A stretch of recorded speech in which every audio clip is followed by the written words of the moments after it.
L'inflation vers une accalmie dans la zone euro, se demande France Info dans un article publié hier. Et pour cause, c'est bien la première fois depuis 1 an et demi que l'inflation est moins forte au mois de novembre. Cette diminution est due à une hausse plus faible des prix de l'énergie. Après de nombreux mois marqués par l'inflation, cette dernière marque le pas en novembre. Sur le mois, la hausse des prix n'est plus que de 10% contre 10,6% en octobre.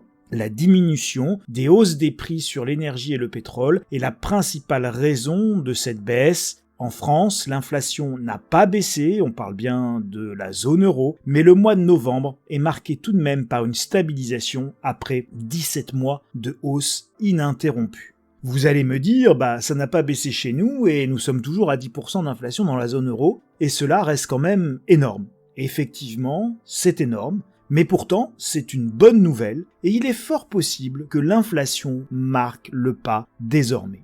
Pourquoi ?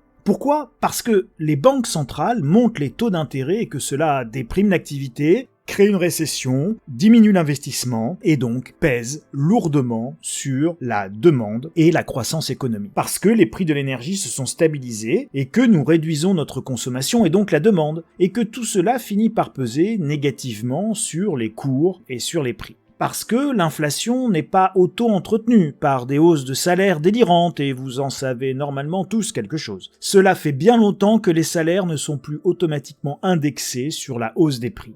Parce que, pour le moment, le choc d'offres qui s'est accompagné de pénuries est en train de se calmer et les approvisionnements reprennent à peu près normalement K1, K, ce qui permet, là encore, de baisser la pression sur les prix. Dans le BTP, par exemple, il redevient possible de négocier les prix avec les fournisseurs, ce qui était impossible quasiment depuis ces 2 dernières années.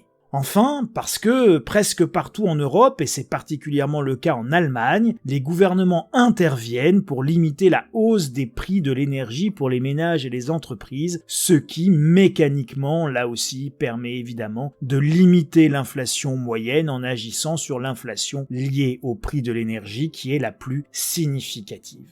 Va-t-on vers un retour à la normale en 2023 ? En France, le pic d'inflation peut être plutôt en début d'année 2023, et notamment parce qu'on va avoir une hausse des tarifs de l'électricité, estime Mathieu Plane, économiste et directeur adjoint de l'OFCE. Dans les autres pays de la zone euro, un retour à la normale est attendu fin 2023. Oui, souvenez-vous, nous allons avoir 15% d'augmentation des prix de l'énergie à partir, me semble-t-il, du 1er janvier, et donc ça va mécaniquement faire augmenter l'inflation.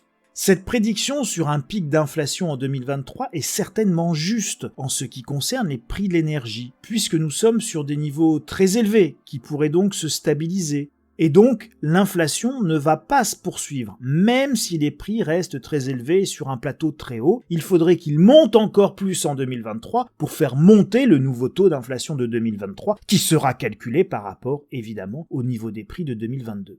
Le problème en 2023, ce sera l'inflation sur les produits venant de Chine. Si nous avions la bonne idée en réalité de nous fâcher avec l'empire du milieu au sujet d'une île appelée Taïwan, comme nous avons eu la bonne idée de nous fâcher avec la Russie au sujet d'un pays qui s'appelle l'Ukraine, alors nous aurions vraisemblablement un nouveau pic d'inflation, qui, comme je l'évoque beaucoup ces derniers temps, ou dans mon dossier stratégie consacré à la Troisième Guerre mondiale, nous aurions un pic d'inflation monumental qu'on peut estimer à une 30% si nous devions prendre les mêmes mesures de rétorsion économique que ce que nous avons fait à l'égard de la Russie. Bref, il est déjà trop tard, mais tout n'est pas perdu, préparez-vous les amis.